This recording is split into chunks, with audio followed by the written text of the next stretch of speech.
Bienvenue. Aujourd'hui, on se penche sur des textes assez forts qui parlent de tabous liés au sang. Plus précisément, on va regarder les menstruations et puis aussi la consommation de sang animal. On a des sources qui vont des écrits religieux très anciens jusqu'à des observations d'anthropologues. Notre but, essayer de comprendre d'où viennent ces interdits et pourquoi ils sont si tenaces. Allons-y. Oui, bonjour. C'est vrai que ce sont des tabous qui touchent à des choses fondamentales.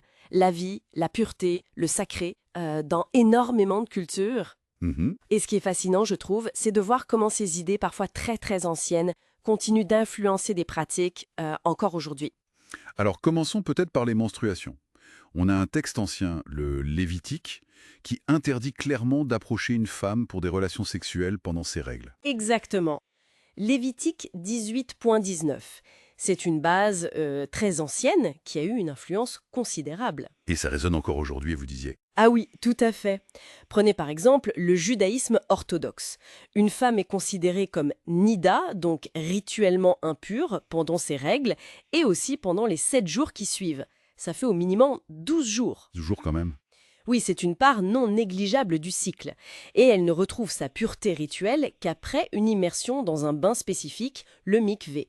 Donc, ça structure vraiment la vie intime du couple. Et dire que la compréhension scientifique de tout ça est hyper récente. L'ovaire découvert en 1827, le lien avec les règles établi seulement après 1860. Oui, c'est ça. Pourtant, les croyances, elles, avaient la vie dure.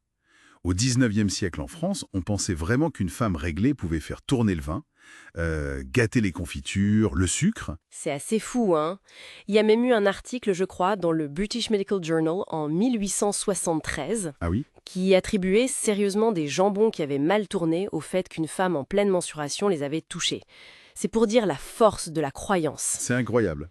Et ces craintes de contamination, on les retrouve parfois de manière encore plus intense dans certaines sociétés traditionnelles, celles étudiées par l'anthropologue James Fraser par exemple. Vous avez des exemples? Oui, chez les Dénés, un peuple autochtone d'Amérique du Nord, la femme réglée était vraiment isolée, elle devait vivre dans une hutte à part. Complètement à l'écart. Oui.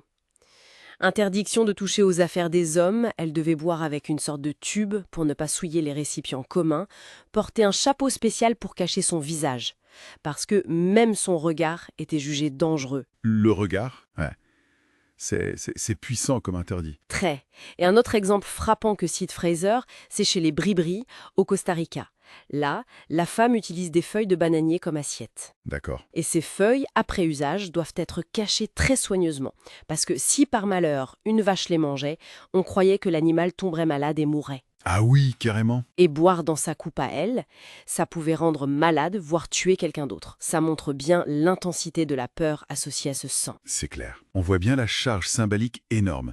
Et cette charge, on la retrouve aussi pour l'autre grand tabou, la consommation de sang. Exactement, c'est le deuxième volet. Là aussi, les textes anciens sont assez explicites. La Genèse, encore le Lévitique, ils disent « Ne mangez pas la chair avec son âme », c'est-à-dire son sang. Oui, c'est ça. L'idée centrale, chez les anciens Hébreux, c'est que la nefesh, qu'on traduit souvent par âme, mais c'est plutôt le principe vital, le souffle de vie, eh bien cette nefesh réside dans le sang. D'accord. Et cet interdit est tellement fondamental qu'il est considéré dans la tradition juive comme s'appliquant à toute l'humanité depuis Noé, pas seulement au peuple hébreu. Ah, c'est intéressant ça. Et bien sûr, la cacheroute, les règles alimentaires juives, en découlent directement. Il faut vider la viande de son sang par salage, rinçage, et même un œuf avec une petite trace de sang est interdit. Et derrière ça, il y a une interprétation qui renvoie à une vision presque animiste, non?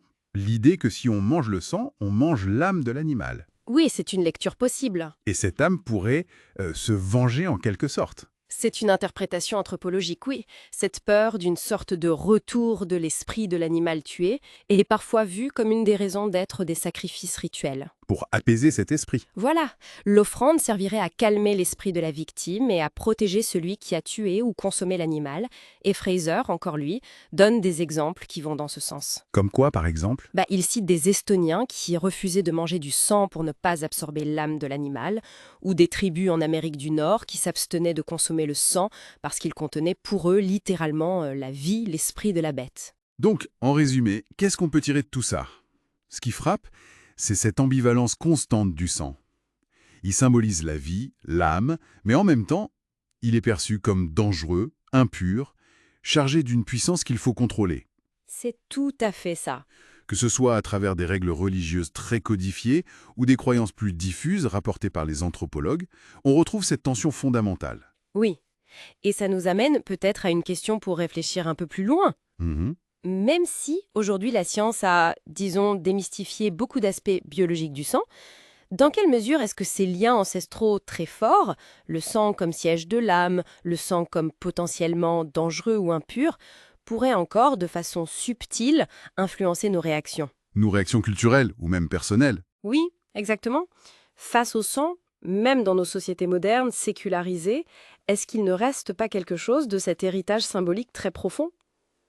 C'est une piste de réflexion, je pense.